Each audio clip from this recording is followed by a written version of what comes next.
I guess really don't lose sight of my goals. It was a couple things happened. Hi everyone, welcome back to the channel. I hope you're safe, surrounded by peace, and taking good care of yourselves. Don't forget to subscribe and hit that bell icon, because today's story is one that you won't believe. And frankly, it's one the Brown family likely wishes you'd never hear, 'cause this is the unraveling of not just a man, but the shattered dream of a once glorified plural family, a tale of betrayal, pride, downfall, and desperation. This is the day Kody Brown came crawling back to Janelle begging for help, shelter, and something far darker, a fabricated asylum plea meant to shield him from everything he destroyed. Let's go back. For years, Sister Wives captivated audiences with its unconventional, chaotic portrait of family.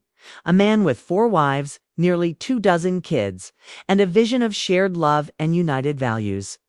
On camera, it was a balancing act. Off camera, it was a slow-motion collapse.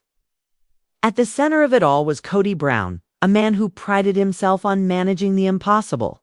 Mary, Christine, Janelle, and Robyn each brought into the fold as part of this higher calling. But that calling turned out to be nothing more than a carefully constructed house of cards. And now, in 2025, it's in ruins. Kody Brown has filed for bankruptcy. And in a plot twist no one could have scripted, he turned to Janelle, the very wife he discarded emotionally, the one he left standing alone in the rubble of broken promises.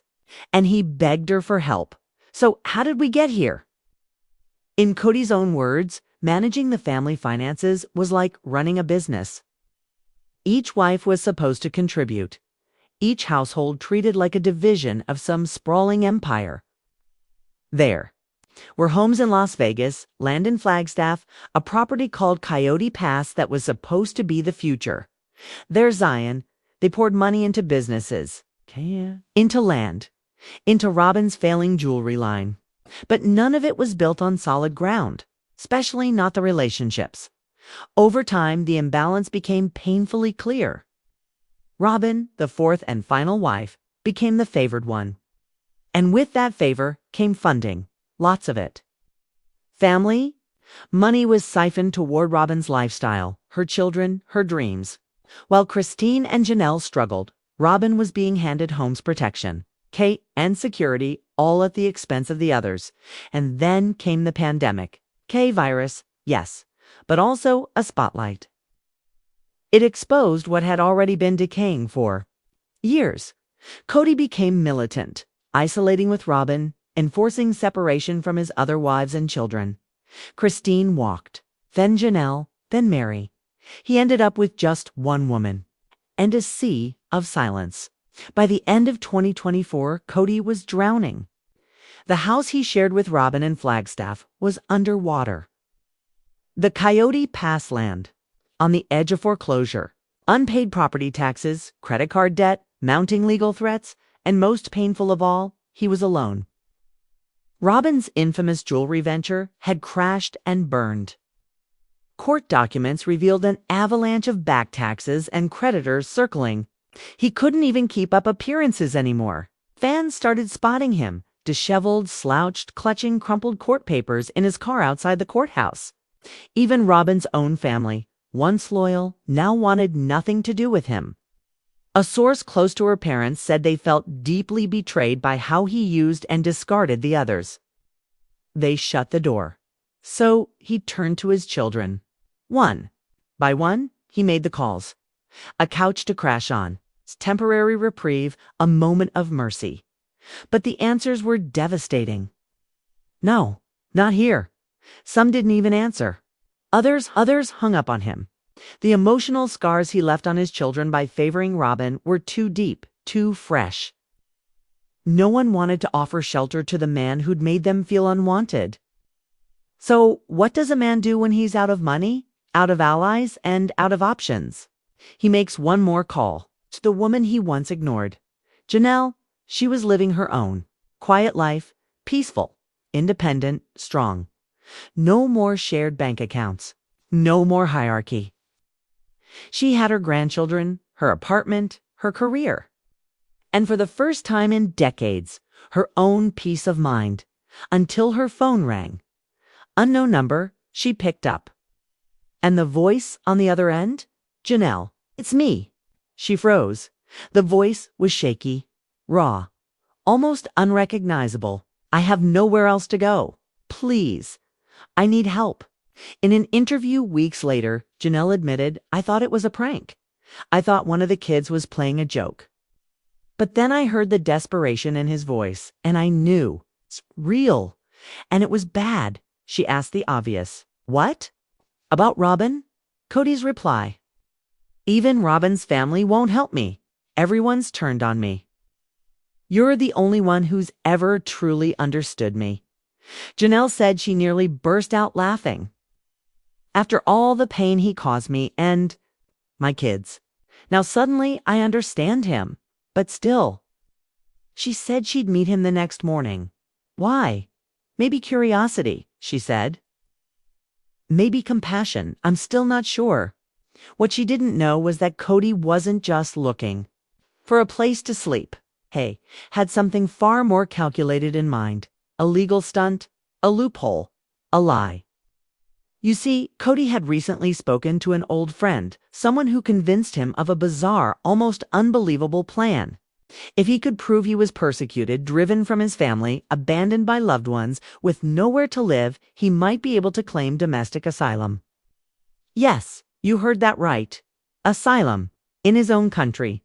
It was a long shot, a desperate reach. But in his crumbling mind, it was a last resort. It might block creditors, delay court actions, even shield him from foreclosure proceedings. But to apply, he needed a legal statement, someone willing to testify that he had been emotionally and financially abandoned. And in his twisted logic, he thought Janelle would do it. That morning, she met him out of empathy maybe, or nostalgia. But what she found was a broken man, a schemer, and a plea wrapped in manipulation. She sat across from him as he laid out the request, not just for shelter, not just a place to stay. He wanted her to sign documents, provide testimony, claim he had been victimized by his family, by the media, by the very people he'd driven away. Janelle's reaction? Stood up, looked him in the eye. You want me to lie for you? After everything you did to me, to our kids, to Christine, to Mary. Her voice cracked, not from sorrow. It's from rage. You don't need asylum, Kody. You need accountability. She walked away. He didn't follow. He couldn't. And that's where we leave this chapter. A man who once called himself a king, now reduced to begging his discarded queen for shelter in the ruins of an empire he himself burned to the ground. For years, fans watched the unraveling. Now they're witnessing the reckoning. Don't forget to subscribe and turn on that bell, because the story isn't over. And trust me, the next chapter might be even more unbelievable than this one.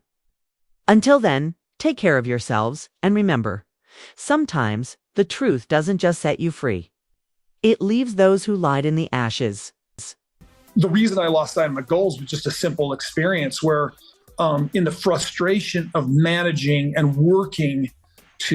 Not the kind that arrives with shouting and storming doors, but the quiet, hollow kind. It's the kind that arrives when trust has been shattered so many times, it finally turns to stone.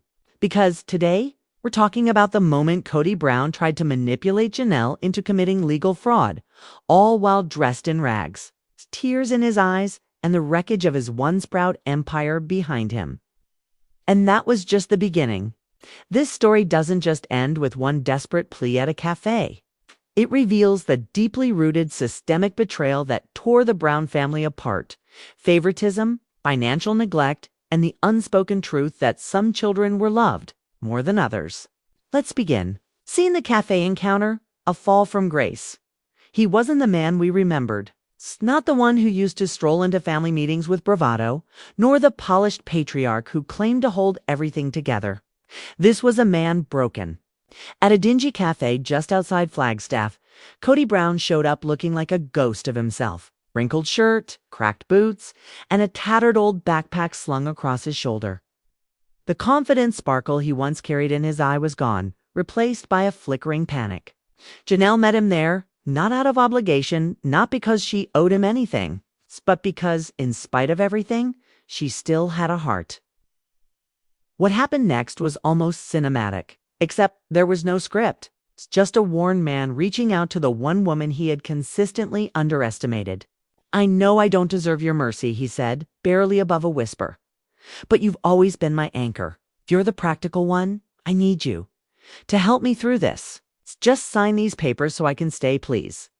Just let me come home with you." Then he pushed a folder across the table, eyes glistening with tears. The moment was surreal. This man, once so smug, so commanding, now begging for a floor to sleep on. Janelle's heart softened, just for a moment. She later said, "I felt sorry for him. No matter how far he's fallen, I didn't want him sleeping in his car. That's not who I am." But there was something about that folder, something that didn't sit right. She politely excused herself and took the documents into the restroom to read them privately. And what she found inside shocked her to her core. Seen the documents, the real motive exposed. What Kody had asked her to sign wasn't just permission for him to stay with her, it was a legal declaration, an affidavit claiming he had been emotionally and physically abandoned, persecuted, and that she, Janelle, was offering him refuge as a form of domestic asylum, a legal stunt aimed at pausing debt collectors and possibly shielding himself from legal repercussions tied to his bankruptcy. "He wanted me to swear under oath that he was being persecuted, that I was harboring him, like he was some kind of refugee," Janelle told an insider. Her hands shook. She couldn't believe it. After all the years of abandonment, silence, betrayal, this man wanted her to lie to the government. And for what? To escape the consequences of the life he built. Without a word, she returned to the table. She placed the folder gently in front of him, looked him in the eyes, and walked away. Witnesses say Kody sat there for over an hour, watching the door, waiting, but she never came back. Later that night, Janelle sent him a short text. "Don't ever put me in that position again. You made your choices. Now live with them." Scene, fallout, the world reacts. It didn't take long for the truth to spread. CAF employees familiar with who they were whispered to the tabloids. Soon the headlines exploded. Kody Brown's bizarre asylum attempt exposed. From patriarch to pitiful, Kody's last manipulation fails. Even Robyn couldn't defend him this time. According to insiders, she was livid. She packed a bag and left to stay with her sister. Just said she was ashamed of the way he acted, a family friend revealed. And Kody, he disappeared, reportedly bouncing between cheap motels, hiding from the public, eating alone in diners, and trying to figure out his next move. One of Janelle's sons posted on Instagram, "Some people will do anything to avoid accountability." SMH, he didn't need to mention a name. Everyone knew who he meant. Seen? The bigger pattern, unequal love, unequal futures. But this wasn't just one desperate incident. It was a symptom of a much deeper sickness that had infected the Brown family for years. And it all centered on favoritism, because behind the scenes of their plural family life, there was a growing divide, not just between the wives, but between the children. And the most painful wound, the education gap. In the early years of Sister Wives, Kody always preached about equality. Equal love, equal time. Equal opportunity for every wife, every child, regardless of which household they came from. But when Robyn entered the picture, that ideal collapsed. Kody began funneling thousands of dollars into private schooling. For Robyn's children, Dayton, Aurora, Brianna, Solomon, and Ariella. Expensive academies, uniforms, elite programs. All paid for by the family pot. Meanwhile, the children of Christine, Janelle, and Mary were told there wasn't enough money for public college or trade school, or even extracurriculars. Christine's daughter, Aspen, had to take out loans and juggle multiple jobs to go to college. Hunter, Janelle's son, relied on scholarships and worked shifts at night. Leon, Mary's only child, struggled with limited resources. Gwendolyn spoke openly about feeling abandoned by her father when she asked for help with education and got none. The hurt ran deep. One of Kody's daughters said it best in an interview. It felt like he loved Robyn's kids more. Like we just didn't matter as much. Seeing Kody's excuses and the collapse of trust when asked. Kody said he was simply doing what was best for Robyn's children. They needed more structure. They had a rough upbringing. I wanted to give them the stability they never had, he once said. But that explanation only made things worse. Christine responded tearfully in a tell-all. One of my girls found out how much he was spending on Robyn's kids. She cried. She cried because she didn't understand why her dad wouldn't help her too. Janelle said it with steel in her voice. We were told this family was about equality, but it never was. Not for a long time. Seeing consequences, a fractured legacy, the result, estrangement. Weddings Kody wasn't invited to. Birthdays missed. Graduations where his chair sat empty. Kids who changed their numbers. Daughters who don't speak his name. Sons who speak his truth online. Even some of Robyn's children began to feel the chill, isolated from their siblings because of choices made by their parents. And the viewers, they've seen enough. One fan wrote, "He didn't just lose his wives. He lost their respect. He lost their kids. He ruined his family for one woman, and even she walked away." Closing scene reflections from Janelle, Christine, married today. Christine is remarried, genuinely happy. Mary is building her retreat business, smiling from mountaintops. And Janelle is free, strong, empowered. When asked if she regretted turning Kody away, she didn't hesitate, not even a little. Helping him only delays the consequences. He needs to face the music. Final words, somber music builds, and that, dear viewers, is the truth. The fall of Kody Brown wasn't sudden. It was built over years of silence, favoritism, and betrayal. And when the final reckoning came, no one was left to catch him. Thank you for watching. Please subscribe, hit the bell, and stay tuned because more truths are coming. And in this family, the silence is finally breaking. Hi everyone, welcome back to the channel. I hope you're doing well and taking care of your heart today. Because the story we're about to share is as painful as it is revealing. It's not just a drama from a reality TV show, it's a reflection of choices, consequences, and the very real emotions behind the smiles we used to see on screen. If you haven't yet, don't forget to subscribe and tap the notification bell so you never miss our deep dives and updates.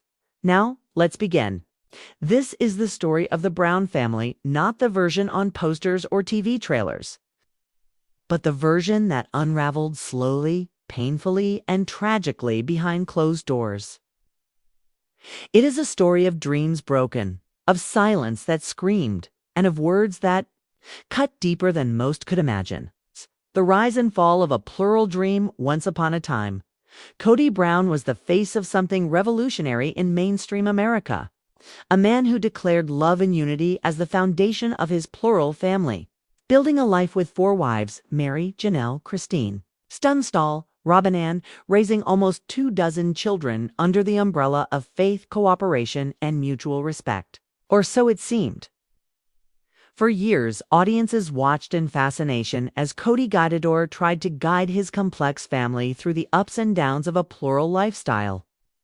There were struggles, yes, but there was also laughter, tenderness, and the kind of moments that made fans believe that maybe, just maybe, love could be shared and still be whole. But the reality behind the rehearsed confessions and heavily edited scenes was far darker. And it began, some say, the moment Robyn entered the picture. The arrival of Robyn and the seeds of division when Robyn joined the family in 2010. Kody was immediately enthralled. He called her sweet, spiritual, sensitive. To him, she was the balm he never knew he needed. But for the other wives, her arrival felt different. At first, it was small things. A quick comment here. A backhanded compliment there. Janelle recalled it first. She once smiled and said to me, "You're so practical, Janelle." I just don't. Think you could understand the deep emotional connection Kody and I have? I laughed it off, but it stayed with me. Christine remembered something similar. She told me, "You're a great homemaker, Christine. Wish I had the luxury of time to do that too." But Kody and I were just so busy connecting spiritually. It was always cloaked in kindness, delivered with a smile, a laugh, but it didn't feel kind. It felt surgical, precise, dismissive, and worst of all, deliberate. Words like knives, the emotional warfare at the dinner table, family dinners, turned into battlegrounds. Robyn would make subtle digs, always brushed off as jokes, but they landed like darts. At Mary, "You're so career-focused, Mary." But sometimes Kody just needs a wife, not a business partner. At Janelle, when discussing the budget, "That's adorable. I'd rather let Kody take care of me than worry about all those numbers." At Christine, "Your house looks so warm. I guess that's what you focus on when Kody's not around as much." To the casual observer, these were harmless, even charming. But to the women who had stood beside Kody for decades, who had raised children together, who had built lives around a shared man and a shared faith, these were wounds dressed as wit. "Kody," he laughed. "She's just keeping things fun," he said once, smiling. "She has a sense of humor that keeps us all on our toes." But he didn't notice that while he chuckled, the room went quiet. That one by one his wives started to retreat. With each jab, with each laugh, they disappeared. The children saw it too, and it wasn't just the wives. The kids noticed. One of the older daughters later shared, "She once told me I was just like my mom, independent." But then added, "Independence pushes people away. You don't want to end up alone, do you?" Said with a chuckle, with a wink. But the sting, it lingered. Over time, even Robyn's children started mirroring her sarcasm. They'd make digs at their half-siblings, echoing the same condescending tone. The warmth, the unity, the very essence of what made the Brown family special was fading. Fast. Janelle breaks first. Janelle, the backbone of the family's finances, the quiet strength, the problem solver, she was the first to reach her limit. After yet another dinner filled with barbs, she stood up, left the table, and didn't come back. Later, she told Kody, "I can't keep sitting through this. I can't be insulted while you laugh. I deserve better." We all do. Kody dismissed it, called her too sensitive, told her Robyn meant no harm. But Janelle knew better. She'd known for years. And she left not in anger, but in exhaustion. Christine's final straw. Christine tried to hang on longer. She believed in love, in family, in trying. But during a therapy session when Robyn quipped, "Kody married Christine because she was young and eager, not because she was special," that was the moment. Christine's heart shattered. "That broke me," she said later. "That was when I realized I'm not just unloved here, I'm unprotected." She walked away. And she never looked back. Mary, the forgotten wife, Mary, had been on the outside long before Robyn arrived, but the hurt only deepened. Robyn once told her, "You're so strong. I don't know how you stay when there's not really a marriage anymore." It sounded supportive, but Mary heard the truth buried underneath. You don't belong here anymore. And eventually, she accepted it and quietly faded into her own new life. The collapse in Kody's isolation by the end of 2024. Kody stood nearly alone. It's plural. Family disbanded. Christine remarried, radiant. Janelle thriving, empowered. Mary peacefully distant. The children. Most had distanced themselves from him completely, and Robyn still by his side. But not joyfully. Financial stress had replaced their spark. Their house in Flagstaff, once a beacon of their unity, was now under foreclosure. Robyn's jewelry business gone. Kody's bankruptcy filing, a public humiliation. And worse, he had nowhere to turn. He called his kids begging to crash on couches. They said no. The soulmate who broke the soul still. Kody defended Robyn. "She's my soulmate," he said. "She has this cleverness, this wit that keeps me alive But at what cost? She may have kept him laughing, but in doing so, she drove everyone else away. The expert Take family therapists have weighed in. Dr. Emily Carter explains, humor used to hurt is still abuse. It chips away at self-worth. When it's rewarded by others, it becomes toxic. That's exactly what happened here. Robyn used charm as a shield, wit as a sword, and Kody, he applauded. Where are they now? Christine is joyful, surrounded by children and grandchildren. Janelle is a force focusing on business, health, and healing. Mary has found a quiet peace. The children are building lives with lessons learned from watching what not to become. And Kody and Robyn, they remain. In a lonely house, haunted by laughter that once sounded like love, but now echoes like regret. The final lesson, this isn't just a story about one man and 4 wives. It's a lesson about relationships, respect, and the power of words. Words can build bridges, but they can also burn them to the ground. Favoritism isn't just unfair, it's destructive. Sarcasm isn't always funny. Sometimes it's fatal. And silence is complicity. There may still be a chance for healing, but not until the damage is acknowledged. Not until Kody and Robyn stop hiding behind humor and finally say, "We hurt you, and we're sorry."